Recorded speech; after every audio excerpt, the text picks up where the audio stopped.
প্রিয় শিক্ষার্থী বন্ধুরা, এখন আমরা যে অঙ্কটি সমাধান করতে যাচ্ছি সেটি হলো কুয়েটি প্রবাহের কৃন্তন পীড়ন এবং পৃষ্ঠীয় ঘর্ষণ সহগ ব্যাখ্যা করো।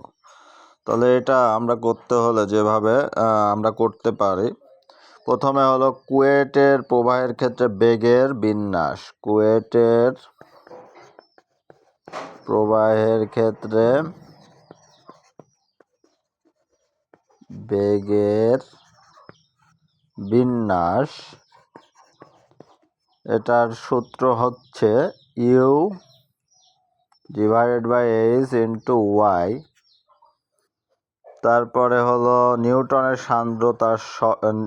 সান্দ্রতার যে সূত্র আছে, নিউটনের সান্দ্রতা সূত্র, এটা হলো নিউটনের সান্দ্রতার সূত্র টাও ইকুয়ালস টু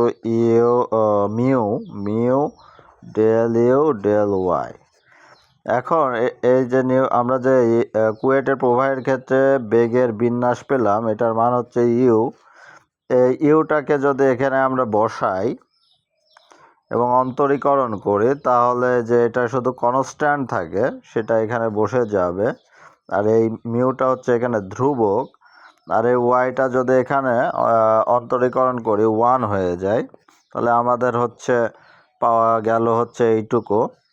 এখন এই মিউটা কি? মিউটা হচ্ছে সান্দ্রতার সহগ, ইউ হচ্ছে পাতের বেগ, আর এইচ হচ্ছে পাতের মধ্যবর্তী দূরত্ব। এখন আমরা যে জিনিসটা বের করব, পৃষ্ঠীয় ঘর্ষণ সহগ। পৃষ্ঠীয় ঘর্ষণ সহগ এখন আমরা বের করব। তো পৃষ্ঠীয় ঘর্ষণ সহগকে সিএফ দ্বারা প্রকাশ করা হয়, আর এর উপরে চলে যাবে যে আমরা যে টাও পেয়েছি সেইটা, আর নিচে চলে আসবে হচ্ছে একটি সূত্র, সেটা হচ্ছে হাফ এখানে হবে হচ্ছে হাফ এম ভি স্কোয়ার অনুযায়ী, হাফ এম ভি স্কোয়ার অনুযায়ী এখানে একটা রো পাবো আমরা, আর ভি স্কোয়ারের জন্য এখানে ইউ স্কোয়ার। তো এই সূত্রটা আমরা পাবো। এখন এই মানটা আমরা এখানে যদি বসিয়ে দেই, টাওয়ের যে মানটা আমরা পেয়েছি এখানে u by h, mu by h, আর এখানে ইউ হবে একটা, আর নিচে হাফ রো ইউ স্কোয়ার। এখন এটাকে আমরা যদি ক্যালকুলেশন করি, তাহলে আমরা কি পাবো? মিউ ইউ এইচ গুণন আমাদের হাফের 2 উপরে চলে গেল, আর এখানে কি আছে? একটা 1 আছে, তাহলে এখানে কি হবে? 1টা উপরে চলে গেল, p u square, rho u square. এখন এই ইউ আর এই ইউ যদি কাটি, তাহলে আমরা এখানে কি পাচ্ছি? ফলাফল 2 মিউ এইচ রো ইউ। তো এই যে এই অংশটুকু এখানে যে আমরা পেলাম কি 2 mu h divided by h rho u. এখন এই যে এই অংশটুকুকে কি বলা হয়? এই অংশটুকুকে বলা হয় হলো এইখানে এই অংশটুকু এই যে আছে পি মিউ রো।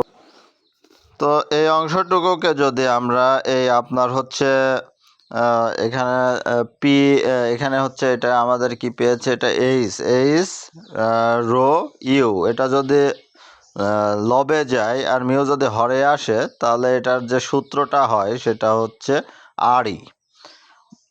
আবারও বলছি, এখানে যে এইচ আছে, রো আছে, ইউ আছে, এটা যদি লবে যায় আর এই মিউ যদি নিচে আসে, তাহলে সেটার মান হয়ে যায় কত? এই আরই মানে রেনল্ডের সংখ্যা হয়ে যায়। তাহলে এখানে সেই অনুযায়ী আমরা লিখতে পারি 2/RE। তাহলে সিএফ ইকুয়ালস টু আমরা পেলাম কত? 2/RE। তো এটা হচ্ছে এই অঙ্কটির সমাধান। এটা বইয়ের থেকে অনেক সহজ, আপনি যদি চান এটা করতে পারেন, সমস্যা নেই।